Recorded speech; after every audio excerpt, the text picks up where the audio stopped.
एक समय की बात है जब बादशाह अकबर का परचम पूरे विश्व में फैलने लगा था। उसी दौरान तुर्किस्तान के बादशाह को अकबर की बुद्धिमत्ता की परीक्षा लेने की सूझी। तुर्किस्तान के बादशाह ने अपने दूत को संदेश पत्र देकर कुछ सिपाहियों के साथ दिल्ली रवाना किया। बादशाह ने पत्र में लिखा था, मुझे सुनने में आया है कि भारत में ऐसा पेड़ है जिसके पत्ते को खाकर इंसान की आयु बढ़ाने में मदद मिल सकती है। अगर यह बात सच है तो मेरे लिए उस पेड़ के कुछ पत्ते जरूर भेजे। जब अकबर ने उस पत्र को पढ़ा तो वह सोच में पड़ गए। इस चिंता से उबरने के लिए अकबर ने बीरबल का सहारा लिया। बीरबल की सलाह पर बादशाह अकबर ने तुर्किस्तान से आए सिपाहियों और दूत को कैद करने का आदेश दिया। सिपाही और दूत के कैदखाने में कई दिन बीत जाने के बाद अकबर और बीरबल एक दिन उनसे मिलने गए।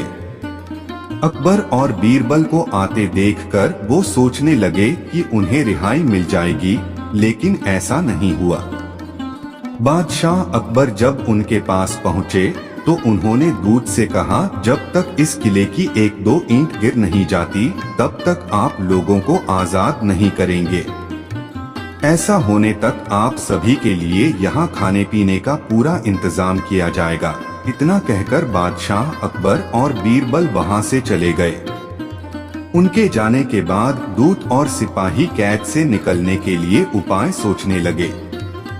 जब कोई रास्ता नजर नहीं आया तो भगवान से प्रार्थना करने लगे।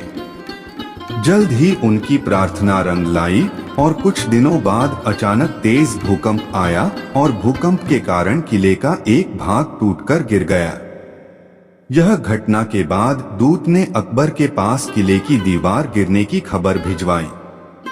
यह खबर सुनते ही बादशाह अकबर को अपना वादा याद आया और उन्होंने तुर्किस्तान के दूत व सिपाहियों को दरबार में प्रस्तुत होने का आदेश दिया।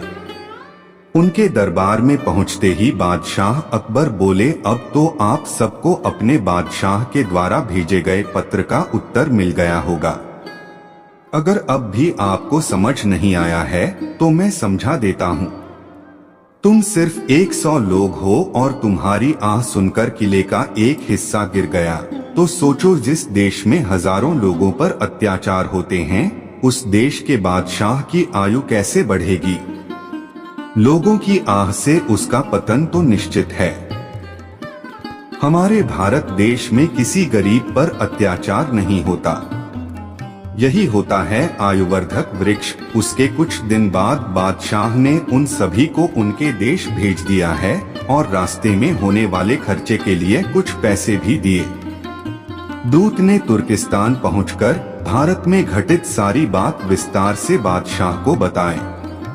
अकबर बीरबल की बुद्धिमत्ता देखकर तुर्किस्तान के बादशाह ने दरबार में उनकी बहुत प्रशंसा की।